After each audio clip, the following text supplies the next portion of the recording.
DX is proud to be supported by Anemias, a medical education platform with an expansive resource library and USMLE-style question bank. Hello and welcome to 10 Clinical Minutes. I'm Brianna, and today we're going to be talking about deficiency anemias. So a quick rundown, we will not be talking about definitions, diagnostic algorithms, or different causes of anemia. What we will be talking about are specifically nutrient-deficient anemias with clinical pearls, practical tips, management strategies, and ways to think about it. We always need to have in the back of our head to be looking for signs of danger or red flags that could indicate significantly morbid or dangerous etiologies of our patient's symptoms like anemia. And a lot of these symptoms really do overlap. So it's the combined clinical picture that should guide your evaluation and empiric treatment. So what we're focused on here is that you've ruled out the red flags, there's no life-threatening cause of anemia, and actually we're getting to the point of diagnosing an anemia of deficiency. So we're going to start out with iron. Iron deficiency anemia is super common, especially in the hospital. It's pretty common to see a normocytic, a microcytic anemia, and reflexively order an iron panel and a couple other tests. The transferrin saturation and ferritin are super helpful indicators of iron deficiency anemia. A low ferritin is the most reliable indicator of iron deficiency. Low ferritin is very specific and it's fairly sensitive too. The sensitivity depends on the cutoff that you're using. A lot of labs will use 30 as an absolute cutoff. But in general, ferritin is super specific for iron deficiency anemia. In the presence of anemia of chronic inflammation, the transferrin saturation can also be a huge clue to help you out. A lot of patients with chronic diseases like autoimmune diseases or other inflammatory processes can have both iron deficiency and anemia of chronic disease.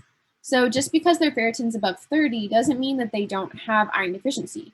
And in that situation, when the clinical picture is kind of fuzzy, the transferrin saturation can be super helpful. If it's below 15%, that patient has iron deficiency. And even if they have a higher ferritin, like a ferritin close to 100, they still will benefit from repletion of that iron. Anemia in chronic kidney disease is a huge issue, and we'll touch on this a bit more at the end of this session, but it's important to know that there's higher cutoffs because chronic kidney disease is such an inflammatory state. Anemia in CKD has significant morbidity effects if it's untreated, so it's really important to keep this in the back of your mind with all patients with chronic kidney disease. And even if the patient falls a little bit above the big cutoffs for iron deficiency in CKD, if they fall into these relative cutoff parameters, then you need to consider other factors, but they still might benefit from repletion of iron. Why is iron repletion such a big deal? Iron is essential in the synthesis of a lot of really critical neurotransmitters that connect to tons of processes and really important outcomes in all of our patients. There have been many studies that show direct and diverse array of benefits from iron repletion, including in heart failure, depression, other psychiatric and psychologic disorders, sleep disorders, fibromyalgia, all sorts of conditions. So treatment of iron deficiency can be easy and quick and can have lots of benefits for our patients. Speaking of which, how do we replete iron? As with most conditions, we're going to try and start with an oral repletion. Ferrous sulfate is the workhorse of iron repletion, but it kind of has a bad reputation because there's not great absorption and it can cause some significant constipation for about 10% of patients. But recent studies have shown that you can have better absorption and better effectiveness of ferrous sulfate if you alternate days of the repletion. So for example, if you give them Monday, Wednesday, Friday dosing instead of every day. And the thought behind this is that ferrous sulfate itself induces hepcidin, which then blocks the uptake of more iron. So if we give it in an alternating day pattern, then we don't get as much hepcidin generation, and it might improve the effectiveness in the absorption of that ferrous sulfate. There are also two newer forms of oral iron. These are more expensive, but they tend to be better tolerated and have some better absorption. Ferric citrate is a phosphorus binder, so this can be extra helpful, two birds with one stone, in chronic kidney disease, but you need to be careful if non-CKD patients because they can lead to hypophosphatemia. You also need to make sure that you always check the medication list before starting oral iron because iron will directly interfere with absorption of some really important medications, including antibiotics and levothyroxine. Intravenous iron is a really handy tool, and there's a variety of indications that have actually been broadening out in recent years. There used to be a pretty high concern for the risk of anaphylaxis with IV iron, but that was mainly for the older formulations, and the newer formulations don't have nearly the same amount of risk. The choice of which IV iron you're going to use really depends on the cost at your specific institution and the convenience for your patient. What I mean by that is that if your patient is an inpatient, they're going to be there for a few days, it's not a big deal if they get an infusion every day for 2 or 3 days. In that case, you can do one of the cheaper formulations like iron sucrose, which may need 2, 3, 4, sometimes even 5 days in a row of treatment. On the other hand, the other formulations can be more convenient for an outpatient because they have one-time dose options. However, these do tend to be more expensive, but a lot of the drug companies that make these do have patient financial support systems available. Moving on to vitamin B12 deficiency. Now, the normal range that a lot of laboratories will report on lab reports is about 200 to 900 or 1,000. But this is based on a population curve, not on actual physiology. The actual physiologic normal range that we need to function is higher than that. It's 350 to 900 or so. And in reality, most physicians will consider treating B12 deficiency at a cutoff of about 400. So big takeaway here is don't always trust the automated interpretation errors on those lab reports and treat B12 deficiency for anything less than 400. The treatment of B12 is pretty straightforward. The dosing is always the same, which is convenient. It's always 1,000 micrograms. The difference just comes in with how severe the patient's deficiency is and how frequent you're going to replete that B12.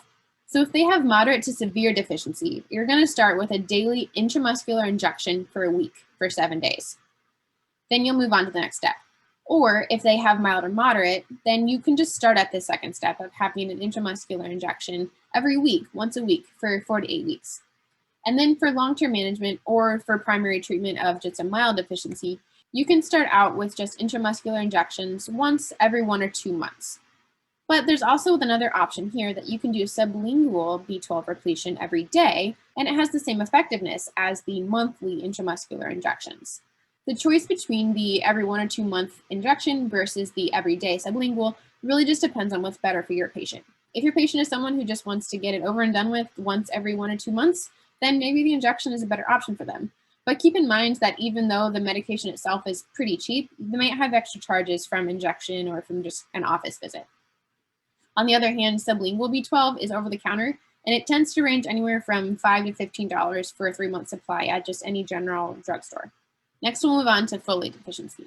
There was a 2015 article in the Things We Do for No Reason series published in the Journal of Hospital Medicine that talked about inpatient folate testing. You can see this whole article in our references. This article explained why inpatient folate testing should not be done. One reason is that the tests for it are just not very good. There's no gold standard for serum folate testing, and so there's really no good way to evaluate the quality of these tests. It's really easy to get false positives with various different intakes that patients can have, including medications and other substances. Additionally, a low serum folate does not mean that there's low folate stores in the body. And on the other hand, it's pretty easy to get false negatives if the patient has recently eaten a meal or taken a supplement with folate in it. And all these characteristics apply to the red blood cell folate levels too. So those really aren't any better than the serum test, and they actually correlate pretty closely with the serum tests that aren't that good. On the other hand, there's pretty low prevalence of folate deficiency in the population to begin with. Since the FDA started mandating that all grains be fortified with folate, the prevalence has dramatically decreased in our population. In fact, among our inpatient and outpatient populations, the rate of folate deficiency is below 1%. And even in patients with macrocytic anemia, the rate is only 1 to 3%. The highest pretest probability is in patients with an MCV above 130, but that is not a very common finding. On top of all this, the cost to test for serum folate ranges anywhere from the high 20s to over $100, $150, $160. Compare this to the cost to supplement folate, which is anywhere from a penny to a nickel per tablet. To top it all off, you don't even have to buy supplements. We can talk to our patients about increasing their dietary folate. In fact, even if a patient is significantly deficient in their folate, they really only need a few days of a folate-rich diet to replenish that folate. So a big take-home point here is that if you have reason to suspect folate deficiency, you just need to treat empirically. You don't need to test for it. You can supplement for 2 to 6 weeks or until their anemia gets better. And if there's an ongoing cause of folate deficiency like medications or malabsorptive disease, you can just supplement indefinitely. Finally, we're going to end with a little talk about chronic kidney disease. Anemia is a pretty major cause of morbidity in chronic kidney disease, especially in our dialysis patients. For more info on this, see this year's Neph Madness Anemia Region talk at the ajkdblog.com. They have a great article talking all about this, in addition to other great topics in kidney care. So when you have a patient with chronic kidney disease and they develop anemia, it's really important to make sure that they are getting the proper care. This includes good close follow-up with a primary care physician and make sure that they're seeing a nephrologist. A patient with chronic kidney disease that develops anemia is developing complications of that chronic kidney disease. And at that point, they really need to be seeing the specialists. The hemoglobin goal for a patient on dialysis is anywhere from 10 to 11.5. And as we talked about earlier, iron deficiency is really common among chronic kidney disease patients. So that's one of the first things that you want to evaluate for. The cutoffs are higher in CKD because it's such an inflammatory state. And you can supplement with oral or IV iron. Some nephrologists prefer starting with orals, others will go straight to IV. It's really just kind of a practice preference. There's no great evidence for one being better than the other. If you address iron deficiency and they still have anemia, we have some specialized medications that can help. ESAs, or EPO-stimulating agents, revolutionized CKD care when they came out, and they're now a staple of treatment in chronic kidney disease. But there are some downsides to them, including increasing the risk of hypertension and stroke. In fact, if you have a patient that recently started an ESA and they develop hypertension, there's a pretty good chance that it's due to that EPO. Because this is kind of a complicated medication, it's best to leave it to the nephrologist. They are really experienced with handling the dosing and the regimens that are best for these patients. And a really exciting medication class coming down the pipeline is the HIF stabilizers. These are in the works, and you can see more information on these in the Neph Madness articles that I mentioned earlier. But the basis of these is that they work by moderating the gene expression that leads to red blood cell production. And although we want to try and avoid or prolong getting to rescues, there are things, of course, like red blood cell transfusions that can help if a patient is severely anemic. And of course, the primary goal in CKD care, if we're able to get there, is to get our patients a kidney transplant. Quick takeaways from each deficiency anemia for both diagnosis and treatment. In the case of iron deficiency, the ferritin is extremely specific and very sensitive, and the transferrin saturation can help you parse out when there's a clouded clinical picture. Start with oral iron repletion, and if that's not tolerable or effective, then you can move on to IV.